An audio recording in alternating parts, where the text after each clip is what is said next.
It seems the ghost of 28-3 won't leave the Falcons alone. I mean, Tom Brady goes to another team and he's still haunting the Atlanta Falcons with just all type of chicanery. Guys, I'm trying to understand. Is it Tom Brady or is it just the Falcons just can't get right? Which one is it? Let's get into it right after the jump. Welcome back to Tomorrow League Sports Network with your host, Coach Walker. If you're new to the channel, please like, share, subscribe. Also, you can follow us on social media. The links are listed down below in the description. Guys, don't forget, click those thumbs up on these videos, like these videos, share these videos, and subscribe to the channel. Yes. And I can hear the Mercedes-Benz Stadium just going bananas today when the Falcons was up 17-0, right? I mean, they was up 17-0 at the half. And, you know, we already know Tom Brady's going to go in at halftime and make adjustments, right? Any regular professional team would go in at halftime and make adjustments, right? Well, you know, Tom Brady came back out on the field with that tomboyish type smirk on his face, like, yeah, we're ready to kick y'all teeth in again. Once again, y'all was up with a big lead before the halftime, and we're going to come back and snatch this win away from y'all again today. And that's pretty much what they did. But let me break this down to you. What actually happened to them was the Falcons defense did not make any adjustments. They figured they'd come back out, play the same style of defense that they played in the first half, where they kept Brady off balance, not allowing him the time to throw the ball, throw passes to the receivers of the Tampa Bay Buccaneers for them to get open, as well as make catches and take the ball up the field. I mean, neither team ran the ball well today at all for the most part, but Tampa Bay was able to get the ball moving at the right time to take time off that clock, preventing Matt Ryan and the Falcons to get back on the field to possibly win the game today. But guys, I'm gonna be real with you. Tom Brady came out in the second half. He stopped with all of the 3- and 5-step drops. He just started throwing hot reads, depending upon the matchups off the edges on his receivers as well as his tight ends. Literally, it turned into a 7-on-7 match today between Tom Brady's receivers and the Falcon DBs. And guess what? The Falcon DBs came up short because the Tampa Bay Buccaneers, they put up 14 points unanswered in the third quarter. Yeah, the Falcons, they did come back. They kicked the field goal to keep the lead at least 10. But that 10 points was not enough. The Tampa Bay Buccaneers came back, and they continued to just keep pouring it on and pouring it on. And guess what, guys?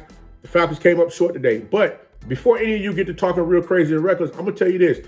The loss today does not fall on Matt Ryan. I'm just going to be 100% real with you. Matt Ryan was slinging that ball all over the field, going pass for pass with Tom Brady. Tom Brady himself, he threw the ball today 45 times, completing 31 for 385 yards and 2 touchdowns. But Matt Ryan was no slouch today. I'm going to be honest with you. Matt Ryan threw the ball 49 times, completing 34 for 332 yards with 3 touchdowns. He didn't have no interceptions today. He didn't fumble the ball today. He didn't do anything goofy or simple that will cost the Falcons to lose the game. Honestly, guys, this game today fell on the coaching. I mean, basic one-on-one. I mean, basic coaching one-on-one. I mean, you go in at halftime, you make adjustments. But I'm gonna throw a couple of things at you for you to, let it sit on your mind a little bit. And I'm thinking you already know this is what's been going on because it's been happening all season long. Todd Gurley needs to be given his bags and a release and say, hey, you can go ahead and hit the road, boss. We don't need you up in here because there's no way in the world he's going to be able to give them that production that they need at the running back position. Not to mention, I'm sorry, but I'm just going to keep it a buck with you, but it's time to let Julio Jones go as well. I've said it once before. You have Ridley out there playing literally the same position as Julio Jones. There's no way in the world when you have Ridley out there on the field and he's catching the ball for 100-plus yards in a game. Normally, when you would have Julio Jones out there on the field getting those passes, not to mention you got Gage and the other receivers out there that are making plays. So Julio Jones, he can't stay healthy. I've said this before. Check the previous video. I've stated to you before that Julio Jones is unable to stay healthy, and it's time that the Falcons get wise and stop trying to be loyal to everybody and build the daggone organization to be a winner. Quit building this program. Quit building this organization to be a bunch of damn bedwetters and go ahead and get the necessary pieces that you need in there to win some daggone ball games. Everybody continue to keep talking, oh, we're going to be a championship or bust. Well, it's been bust every damn season. You're going to keep busting until daggone Arthur Blank get off his behind and take the same daggone initiative that he takes with that soccer team who he built the stadium for in the first place to get some people in here that really want to win a championship. Because guess what? Mentally, those guys are not strong enough to last 45 minutes out there on the field because there's always some type of mental lapse where somebody forgets their assignment. But And that goes back to your coaching staff.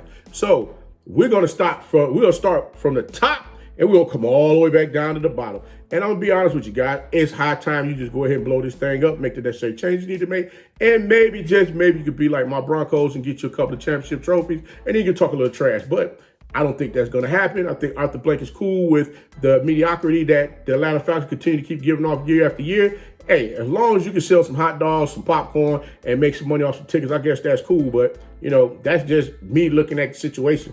I'm just saying. But, guys, I'm just going to be honest with you. Coach Smith said that one big takeaway that I took from today's game was the fact that Coach Smith said a while back before he was released that he had always wanted to go ahead and shore up that defense.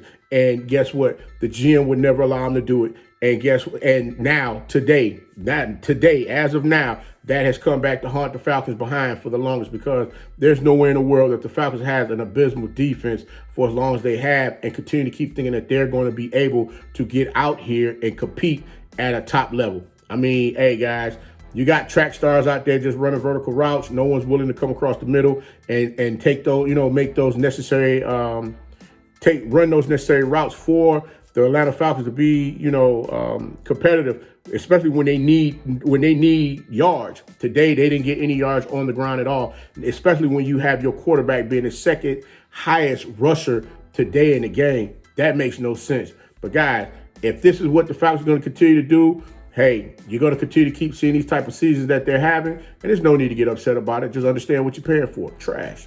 Hey, what can you say? But until next time, if you like the content, please like, share, subscribe. Also, you can follow us on social media. The links are listed down below. And remember, guys, be that one and lead.